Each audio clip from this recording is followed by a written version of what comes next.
Now that, will you just take, I'll take roll call and I'll take all the votes as needed. So you just need to just shout out to me and I'll take care of it. so I think the only person we're missing is Wade. That's correct. And Councilmember Carson will be joining us as soon as he's available. But Councilmember Chapman is here for City of Davis. Okay, good, okay. Thank you, Josh, for being here. Of course. All right, Okay, we ready? So I'll go ahead and take roll call. We have member Chapman Here. and member Cowan will be joining us shortly, and member Vega. I'm present. Thank you. And member Sandy. present. Okay, and it looks like we have a quorum. I think we have Councilmember Landsberg listening in, is that correct? Yes. He is indeed. Yes. What about member or Supervisor Provenza? Is he joining also or no? Not that I'm aware of. Okay, Sometimes Joanne knows and I don't know Okay. though. all right, I'm All not right. aware, but since he's the alternate, I think we can proceed. okay. Okay, we're good to go. Okay. then. Thank you. Okay, thank you. This meeting is being agendized to allow the Animal Shelter JPA members, staff, and the public to participate in this meeting via teleconference pursuant to AB 361. AB 361 authorizes local legislative bodies to hold public meetings via teleconference and to make public meetings accessible telephonically or otherwise electronically to all members of the public. Members of the public are encouraged to observe and participate in the teleconference. If you're joining the meeting via Zoom and wish to make a comment on an item, press the raise a hand button. If you're joining the meeting by phone, press *9 to indicate a desire to make a comment. The chair will call you by name or phone number when it is your turn to comment. Speakers may be limited to 3 minutes per person. The meeting has been called to order. We have taken roll. We need to now consider approval of the agenda. Do I have a motion to approve the agenda? Mayor Vega, motion to approve. The agenda. Okay, I'll second Chapman. thank you, Josh. So moved by Vega, seconded by Chapman. Any further discussion? Hearing none, clerk, please call the roll. Member Chapman, Aye. member Cowan, still absent. Member Vega, Aye. member Sandy. Aye. Motion passes. So that gives us an agenda. We will receive and file the December 2nd, 2021 meeting minutes. I don't believe that does that require a motion? I can't remember. Yes, Okay, then I'll entertain a motion to review and file the minutes. If Vega or Chapman will give me a motion, please. I'll move it, Chapman. Mara? Garrett, second it. Okay. It's been moved and seconded to receive and file the December 2nd, 21 meeting minutes. Clerk, please call the roll. member Chapman, I'm going to abstain because I wasn't here for that meeting. I don't know. Yeah, you know, I mean, Okay, keep going. well, is member Cowan here now? No, All right, and we have member Vega Aye. and member Sandy. aye. Okay, so we have 2 ayes, 1 absent and 1 abstain. I'm not sure if that passed, but I'm not sure if it does either. We'll test it Well, later. yeah, we'll have to check with council on that one. Yeah, all That's- right. yeah, okay, thank you. Well, then that would call into question the rest of this. Yeah, Uh, well, I think, Let's, go ahead. oh, I was just saying number 4, I don't think he doesn't need to abstain from number 4. no, I think the rest should be good. Yeah. I just wasn't at the meeting, so I can't verify what the minutes say. So but the rest of them I'm prepared to. Okay, thank you, Josh. It was just the Appreciate minutes that. I didn't know, I wasn't in the meeting, so I don't want to vote on something where I wasn't present. You're a wise man. But the rest of it, I'll I'm here and ready. And if I'll entertain a necessary, motion to approve item number 4, which is to authorize the remote teleconference meetings by finding pursuant to AB 361. Is there a motion? Moved by Chapman. Seconded by Vega. Okay, any further discussion? Hearing none, clerk, please call the roll. Member Chapman? Aye. Thank you. Member Cowan, is he present yet? Okay, Member Vega Aye. and Member Sandy. Aye, Motion passes 3-0. thank you. This is now public comment, an opportunity for members of the public to address the Yolo Animal Services Planning Agency on subjects relating to YASPA business and not otherwise on the agenda. Is there anyone who would like to make a public comment? I All see right. it raised by Lisa Gaines. Pardon? Lisa Gaines has raised her hand. I'm gonna allow her. Okay. Lisa? Lisa, can you hear me? You can unmute now, Lisa. There you go. Can you guys hear me now? Now we can, Lisa. How are you? I'm well. How are you guys? Good. Nice to hear from you. Did you have And a you public as- comment you wanted to make? Yes, I just wanted to let you know that as we discussed a couple of meetings ago about bringing experts to the table, Uh-huh. I did speak to both the executive director of the Sacramento SPCA, and I also spoke to Dr. Janine Berger, who's from San Francisco and an internationally known behavior and animal welfare expert, and they are both more than willing to speak with us and answer questions. So I'd like to suggest that perhaps we get some questions from each of the members beforehand so that we can make sure that they are prepared to answer our questions, and it's just not off the cuff, if that pleases everybody. And we would do that on a Zoom call, Lisa? They're happy to do it on a Zoom call. Okay. Joanne, is that something you could pull together? Joanne is muted. Joanne, I will coordinate that. you will? Okay. Okay. And I'll work with Joanne. I think I sent you all the contact information, but we can talk outside. Thank you. Thank you Great. all. That's progress. Thank you, Lisa. Thanks for You're following welcome. through on that. Of course. Much appreciated. All right, any other public speakers? If not, Joanne, then we will receive a presentation on the Yolo County Animal Services intake outcome stats for fiscal year 2015 through 16 to 2020 to 21 and provide feedback to staff. Let me start the You're present. up. Thank you.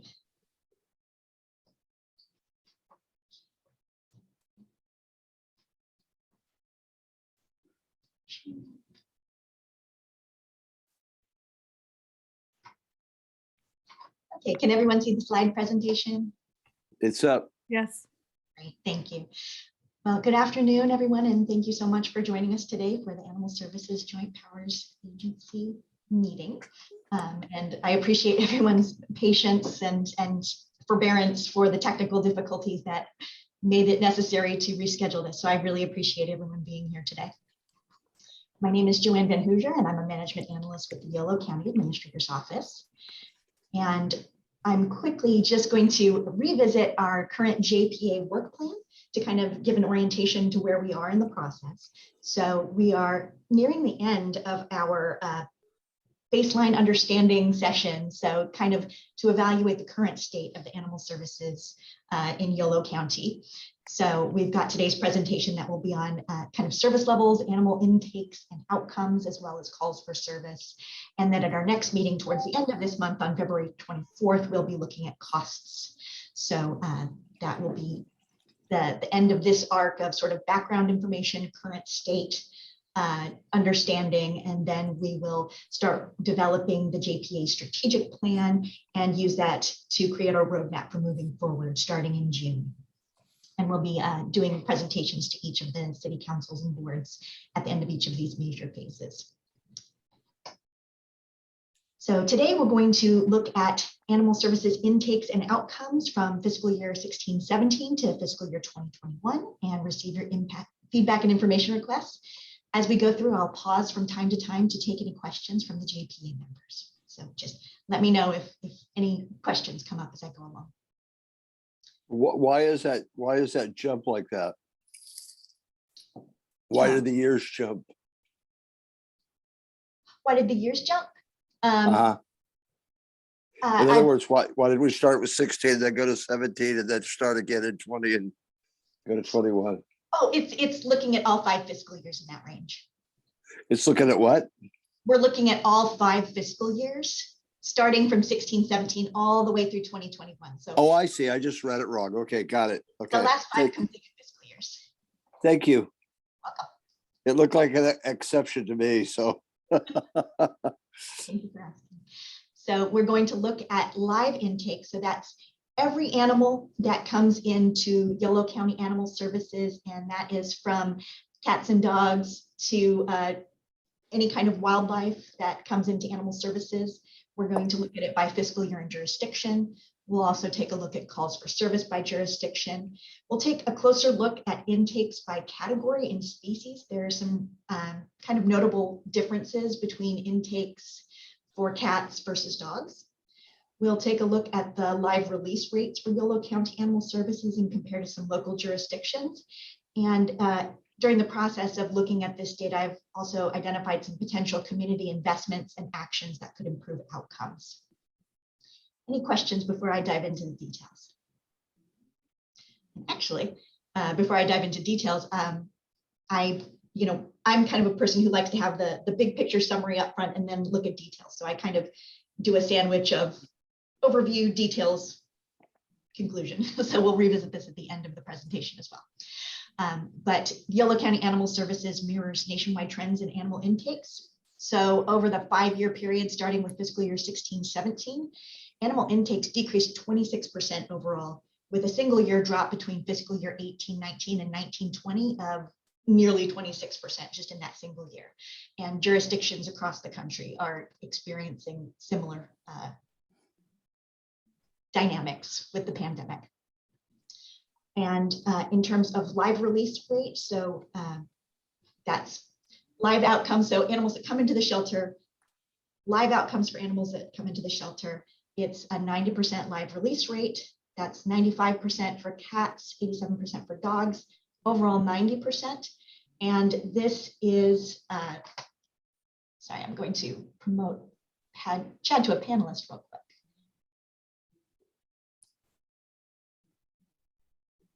And Supervisor Provenza is here as well.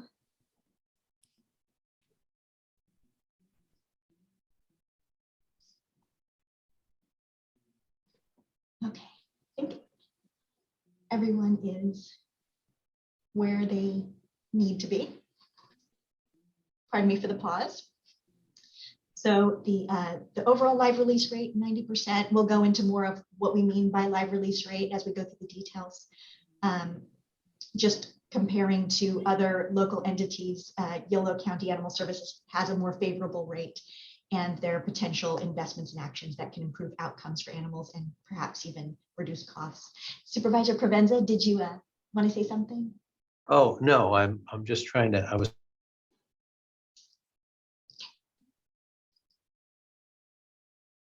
All right, so that's our high level summary. Did you see Joanne or Lisa's question, Joanne?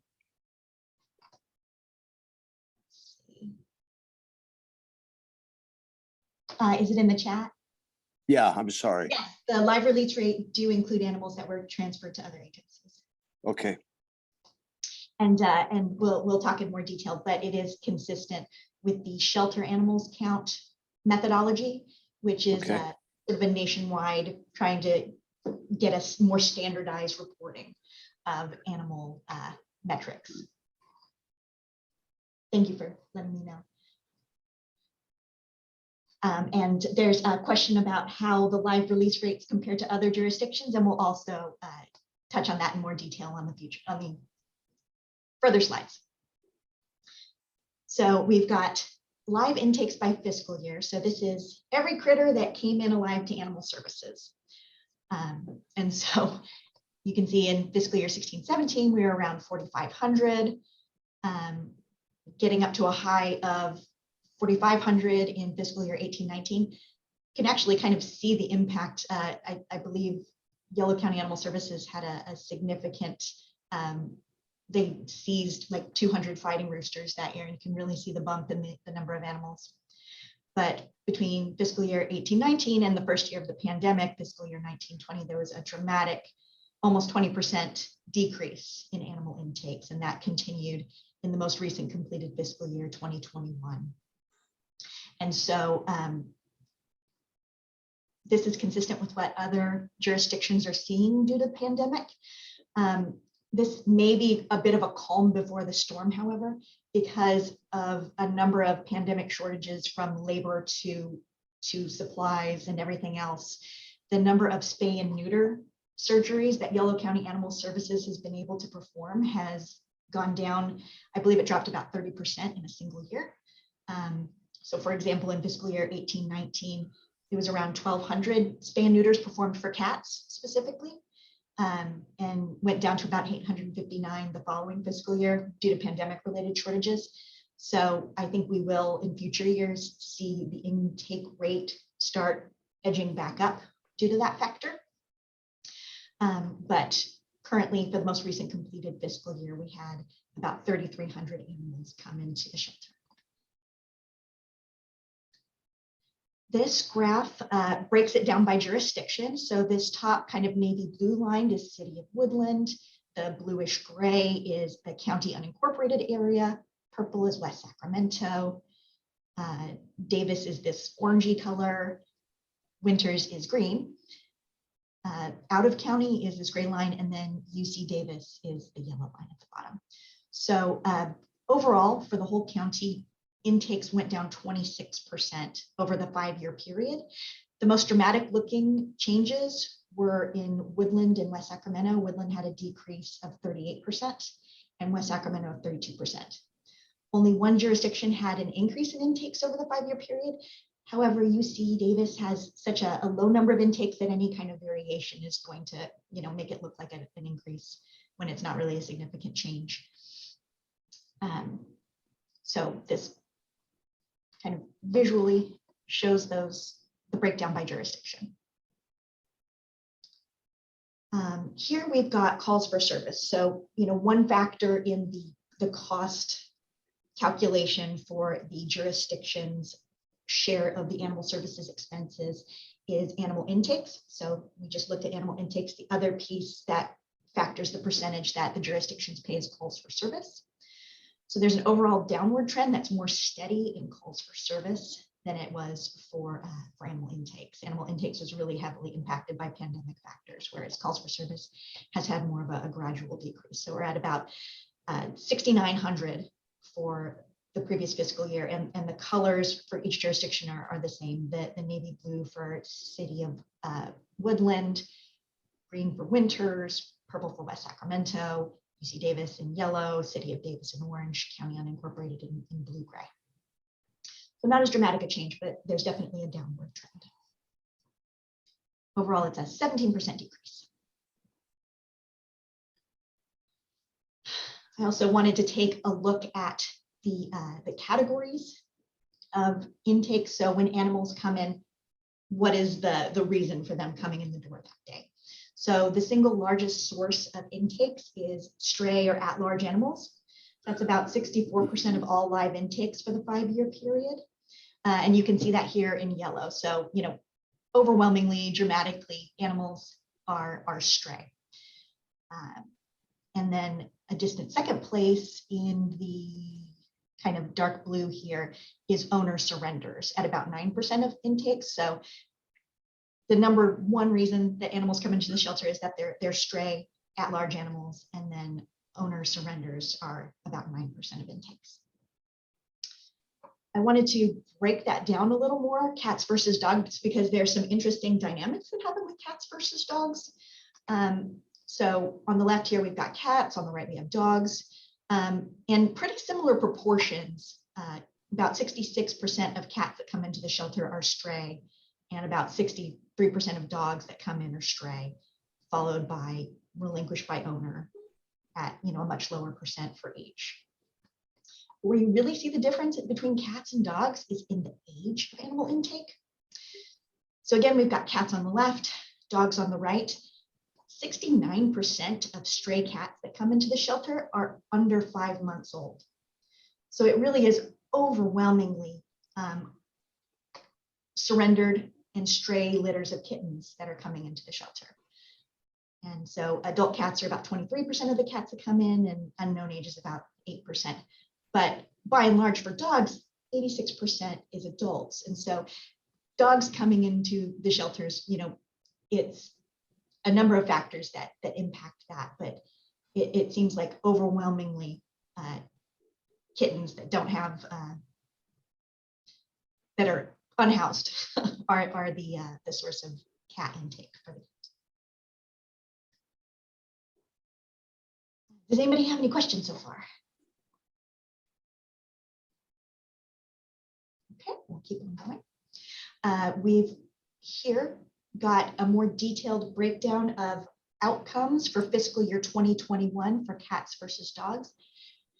And so the cats are in the orange, dogs are in the kind of more reddish color. The most frequent outcome for cats is adoption at 548 for the last fiscal year. The most frequent outcome for dogs is actually being returned to their owners. And one thing that really struck me in looking at this data is how much higher the return to owner percentage is for Yolo County Animal Services versus national statistics. So all comparisons here are using the Shelter Animals Count animal sheltering statistics for 2020.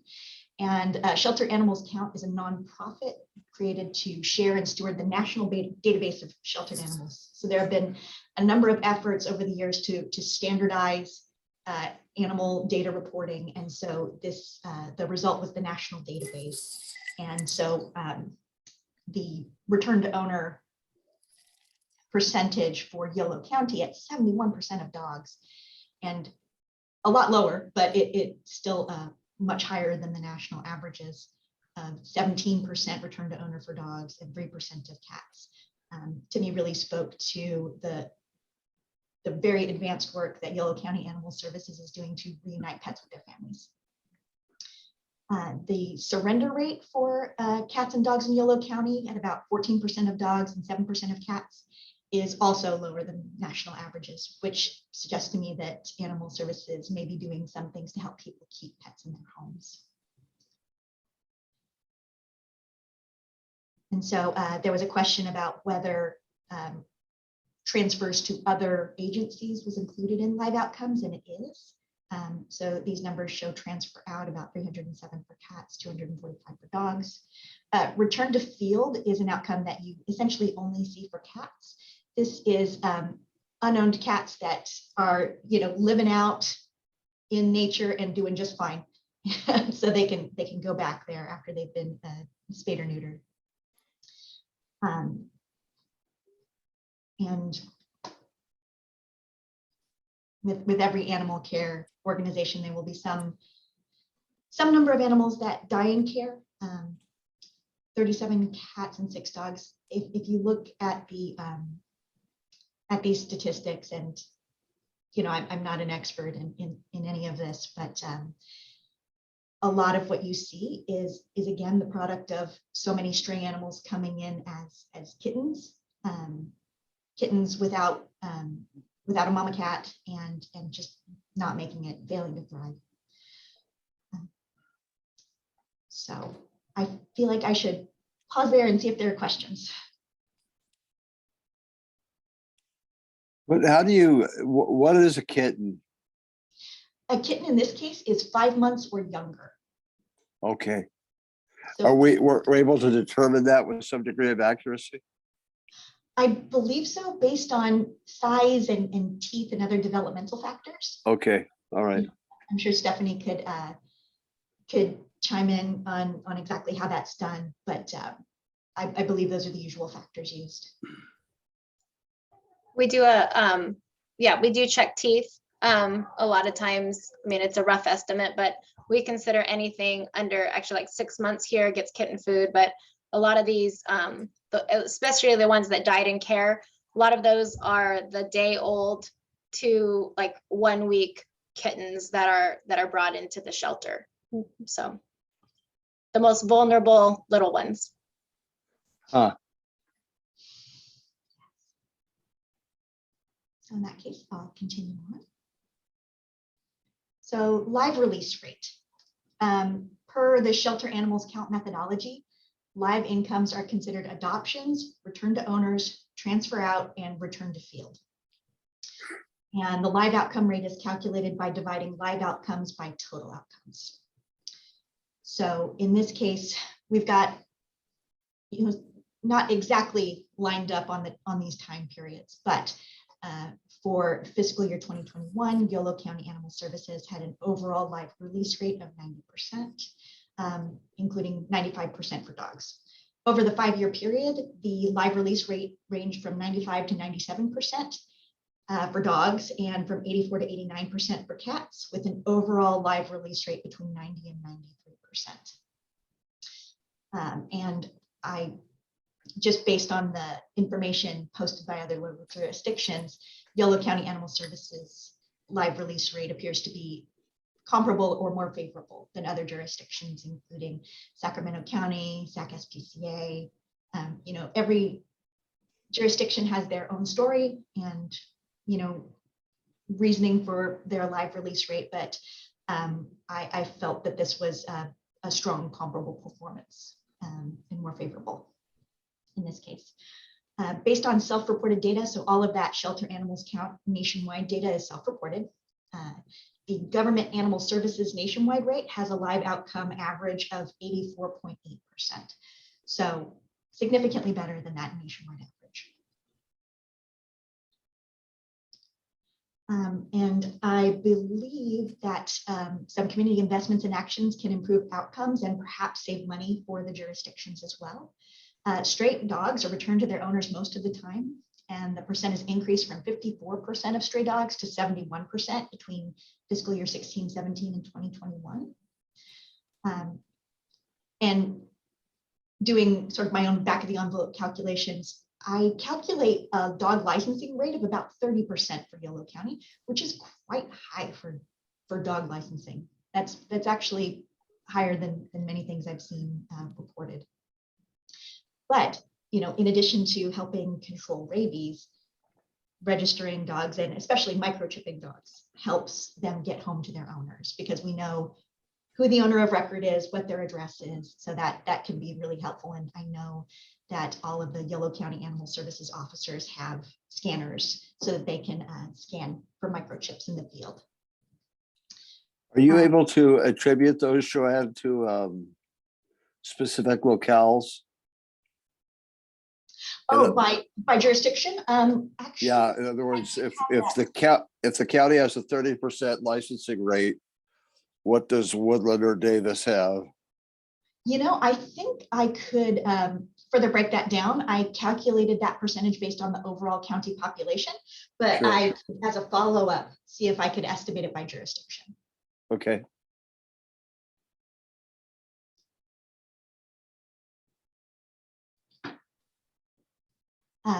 And so cats are not required by the state to be licensed. The state requires dogs to be licensed, but not cats.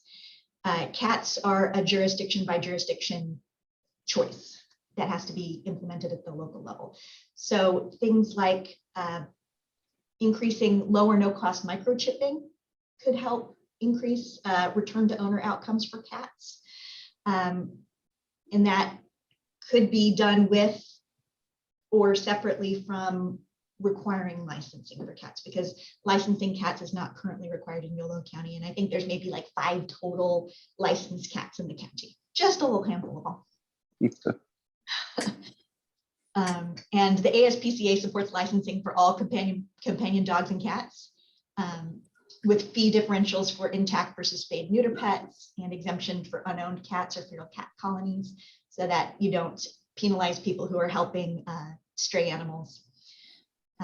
But since relatively few cats are returned to owner when they come into the animal shelter, just if an adult animal is somewhere where it's safe and doesn't seem like it's in distress, having it be part of the community education process that those animals are best left alone. Don't bring them to the shelter. they'll find their way home. And then also perhaps microchipping will help them get home more quickly and more of them. And additional low and no cost spay and neuter services could help decrease the number of stray and relinquished kittens that arrive at the shelter. And I think preventing unwanted litters could be one of the #1 things that could help improve shelter outcomes for cats. What is a low cost spay amount? Do we Steph, know? are you going to chime in on that? I can answer that. The low cost, we offer low cost spay neuter, is we have $100 for our, like an average for spay and neuter. And then if you are low income and qualify, it's $20. And so I guess Wow. historically what they've done is they've taken how many supplies it takes to spay a 70, 80 pound female pit bull. And then you have your 5-pound Chihuahua. They kind of take the average. Of course, we don't make money on this, but that is the incentive to do these low cost spay neuter services. We really try to make redemption fees less for owned animals. So that's what we offer owners when they come in. If they're intact, their fees are doubled. If not tripled in some ways, depending on how many impounds it's been. But if they agree to a $20 spay neuter, I drop a lot of their fees. And that's just because we don't want, these aren't bad owners. They just need resources. The other thing I was going to say about the microchipping, it now is a law that any animal that leaves the shelter needs to be microchipped. And so that is something that we've offered free microchips for a long time. I've gotten our cost for our Avid chips down to the comparable to the free registries that are out there. And we now can offer them, I can afford to offer them free to a lot of people, but that is something that we do. And we're not able to do those out in the field, but our officers, I was surprised actually that Joanne touched on the national average of RTOs. We had applied for a grant through Maddie's fund, a home for the holidays is what it was. And I was surprised we were doing a lot of the things that I thought everybody did. And that is all of our officers have scanners. As a field officer myself, that's the first thing we do is, we have a universal scanner that picks up all of the microchips. We try to locate the owners out in the field.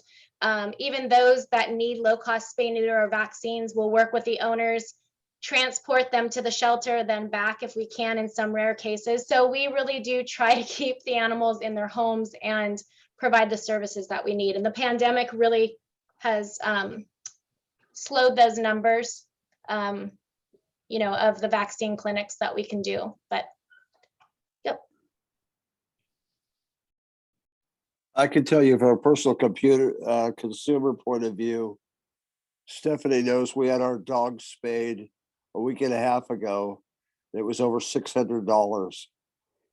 So that's an amazing cost break. She weighs 69 pounds. Yep. So that's an amazing price. Well, and for us, that's something that I offer everybody who comes in, and we have a lot of people who just don't want to do it. And it's the healthiest thing for these animals, because we will get, surrendered or, abandoned dogs that are, 6 to 8 years old that have been bred or just, not been spayed, and then they end up with these health problems. And so it is something that I try to, I will, even if they can't, the $20, it's like, fine, we'll just, we pay for it. It just, my goal is to get everything altered that leaves. Yeah. Oh, sorry. Lisa asked about feral trap and release program. Do you have any slides on that, or you want me to talk about that now, or? You could talk about that. I don't have any slides specifically. Okay. And I don't have any, we'll have to get data together for that because that has changed.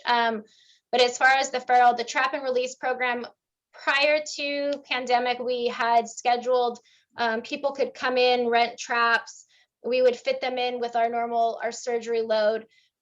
We did in the past have a weekend clinics. SPCA would come and do high volume spay neuter for TNR. That's the trap neuter return. And we've partnered with Amanda Hartman's the nonprofit group Yolo Spay Neuter Group, and so she really has a grasp on where the hot spots are, and that's why we've partnered with her. We route everyone through her, most people, and then she brings the animals into us, and we alter them. She takes them back, and we do that. We had been doing about 5 cats 4 days a week. We're down. When kitten season hits, we are not doing as many unless we have, the moms of these litters coming in. But our vet staffing right now is low. UC Davis's vet staffing is low. So we are only able to accommodate 9 ferals a week right now. We just started that this last week. So, oh,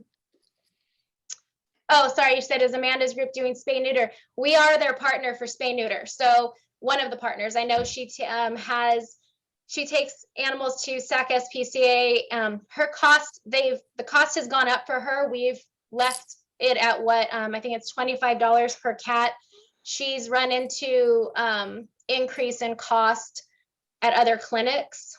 And the same situation we're in with vet shortage. There's a vet and RVT nationwide shortage. Sorry, let's see. Lisa, sorry. Cost of a canine spay or neuter. It's $20 is our low cost spay neuter for low income. When we would have our owned animal clinics, it was $100. That's what it was, and that is still considered low cost. But for low income is $20, or a lot of times I just have people pay the $8 for the rabies vaccine and the $19 for licensing if that's all they can pay. So we have a lot that is written off. So, and yeah, we can get some more data about the spay neuter specifics. And but when we are in the middle of kitten season, we're doing about 15 kittens a day. So we don't get a lot of the moms, but we're starting to see kittens already starting now. So it's going to be I think it's going to be a rough year, but we're going to try to be hopeful. So Amanda does have a mobile clinic that she did acquire. So we're hoping that in the future, once she gets that going, we can do a lot more together for low cost. So, because I'd like to offer, I would like the Big Fix rig here to be running every weekend. So every Saturday to alternate TNR and then own animal clinics. So right now it's just a matter of finding veterinary staff. So that's what I'm currently working on as an addition to our current vet staff. And I believe we can distribute more information after the session, but for fiscal year 2021, there was a total of about 1,300 animals spayed or neutered by Yolo County Animal Services, including about 440 dogs and 870 cats.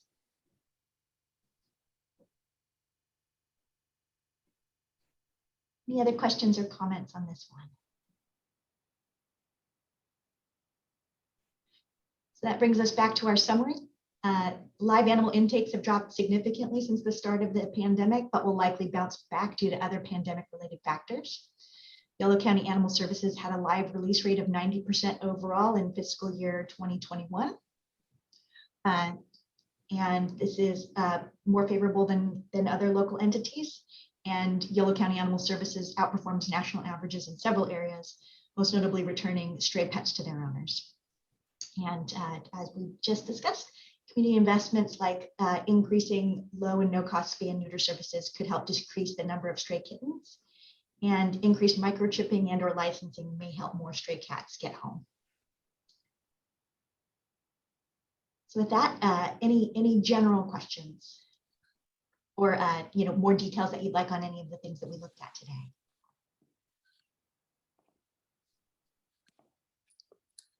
Did that conclude your presentation?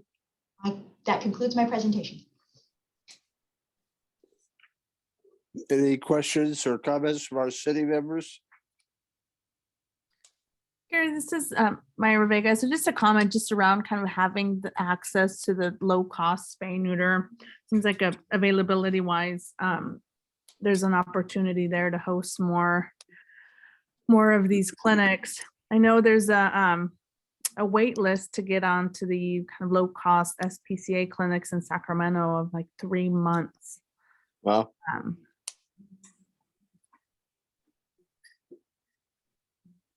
So it sounds like, I mean, it's a known issue, just kind of wondering as to, I mean, short of graduating more veterinarians, you know, what we can do in the near term.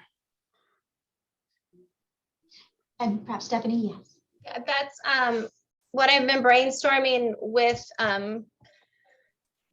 relief vets and with some friends who work at clinics, and just trying to see if we can do some, you know, I'm looking into extra help positions, which it just is a matter of being able to staff those weekend clinics, but we also have a lot of volunteers. And I know when SPCA used to do it, it was mainly volunteer based. And so for me, just getting a veterinarian and an RVT team is really what I need. So if anyone knows of anyone, that's the other thing too. I mean, we can definitely, you know, I do the ordering. So I mean, we stock it, and we have donations that people really want to go towards these clinics.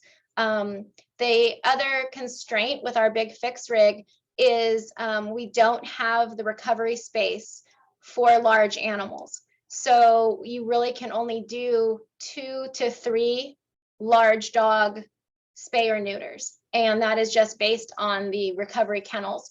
So that's, you know, something to be thinking of too, is if there was somewhere else or expanding, you know, another place here at the shelter to accommodate more large animals, because that's something that everyone wants, is their 60 to 70 pound pit bulls, which we just, that surgery trailer is not equipped for that. And so that is a constraint. We had somebody surrender their 1.5-year-old Great Dane, and I had to send it to rescue intact because we can't do a 130 pound dog, you know, it's just not going to happen. And so that's something we're running into, and with the university and their with some of their requirements for how many students can be in the big fixed rig at one time. You know, we've been limited. Used to have 3 surgery tables going at one time. You know, that has put some constraints on our limited what we can accommodate. But it is definitely something that we are trying to figure out how I can get more animals altered. And that's where Amanda and I are trying to brainstorm how we can do that. So if you know of anyone who, we do have, you know, funding, and I can always ask for funding for those relief vets, but it just is a matter of finding a high volume veterinarian. Also, that's something else is, you know, these clinics should be doing about 30 to 40 cats. You also need staff, volunteers who know how to do that. So, and I am in contact with Yolo SPCA, so I do have them as a resource, and we're trying to figure out how we can partner again to get the big fix rig, you know, rolling again on those weekend clinics. And Stephanie, I don't know if you can speak to the question, how many vets we currently have working in the current capacity for space? Oh, right now we have our chief of surgery. I think we have her, I want to say, well, we have 3, but that's not full time. So we don't have a full-time shelter veterinarian right now through UC Davis. So it is split between our chief of surgery, and she's here 2 to 3 days a week. And then we have our relief vets, and they pick up the other days. And so none of them are 100%. I believe the contract is for, I don't know, Joanne, if you have that available, or we can get that. I'm not quite sure off the top of my head. I don't want to give a wrong figure, but it isn't it's not 2 FTEs. So it is, 1.2. yeah, I believe so. That's what the contract is. That's a whole nother discussion we can have some another time. So, but yeah, that is where we're pretty limited.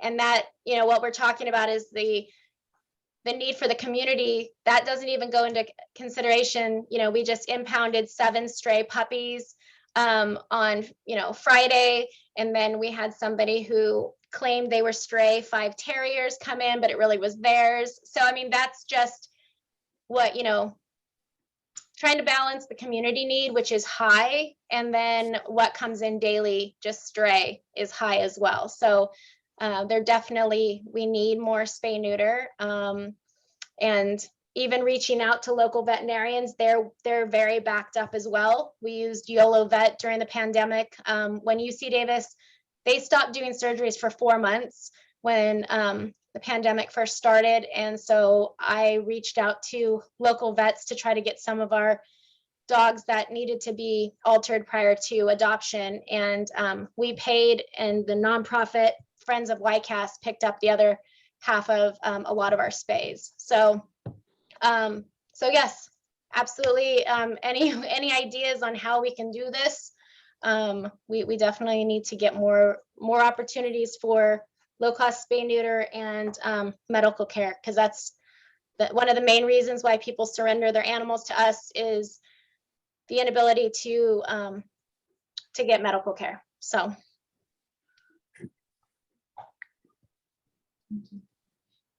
Any other questions or information requests?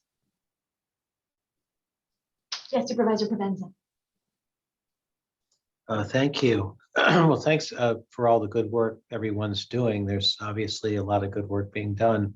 I'm wondering, and maybe we're not at that point yet, but what could our JPA or our county and cities do to help in this effort at this point, if there's one thing that we could do to help in your efforts?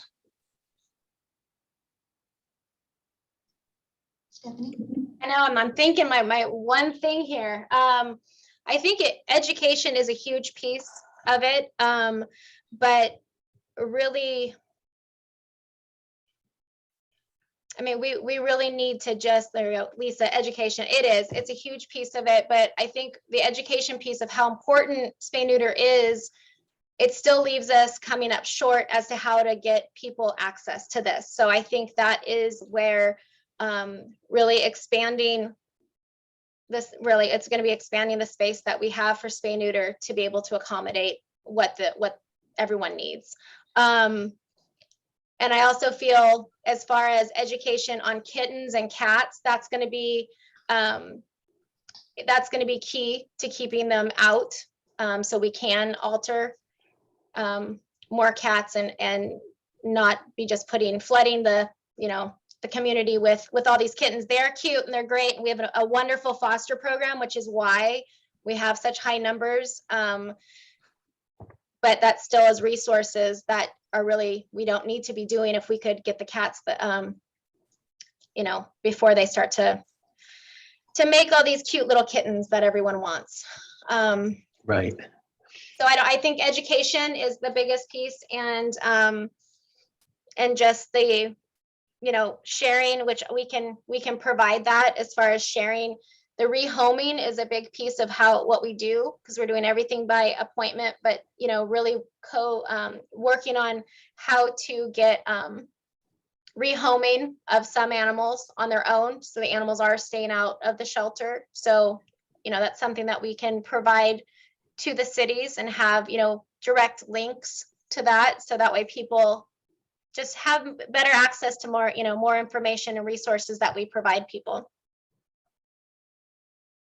Well, maybe one thing we can talk about is a public information campaign. We have a new public information officer who's very good, and I know the cities also have very good people engaged in this area. So maybe one topic in the future might be how we can do, and that, I think with existing resources, we could do a lot in public education. So that would be one thing that we might try to pick up. think that'd be great. Thank you. Welcome. Yeah, I agree, Jim. I think that's low hanging fruit. Mhm. Councilmember Chapman? Yeah, thank you. Actually, my question kind of dovetails into what Supervisor Provenza and Supervisor Sandy just said. At the beginning, you brought up kind of timelines and next steps and bringing these back to different respective cities. What is the timeline for that? I will be reaching out to the staff for each jurisdiction to coordinate that. Okay, yeah, I think it's a great way to just get it, to get it out and have that conversation and for folks to hear, this presentation, obviously other information that you have, and have that in a meeting, in a council meeting or whatever type of governing body meeting that is, willing to hear this. Because I think the education piece is definitely one that we can tackle and put out there with on the minimal effort side. And being new to this conversation or to this group, but having been out to the facility and talked with folks out there, I think there's so much of it that so many folks in our community just don't know about what happens in our, in the county around animals. And I think that education piece we can tackle in a way that wouldn't be a huge burden to the current staff that we already have. So I think that's a great next step. Any other questions? Well, I've brought up the work plan slide again, just to again mention that our next session will be focused on expenses, looking at that over the last 5 years. And then that will provide us with the baseline information for the JPA to develop a strategic plan for moving forward. So thank you very Okay. much. I turn it back to you, Supervisor Sandy. Any final questions or comments? For the good of the order? If not, then are we ready to adjourn to our next meeting? Oh, Supervisor Provenza, did you have another question? Oh, just a brief comment. Yeah, I think we can accomplish a lot in this way. We started out by this JPA by analyzing the need for a new shelter. And of course, that's still on the long-term agenda, but short-term, if we can get all the communities and all the individuals who have pets to do as much as possible, we can make significant improvements, and then we'll have a better understanding of what's needed in terms of facilities. So in a way, this I think approach will get us to where we thought we wanted to be. I think that we can accomplish a lot this way. Thank you.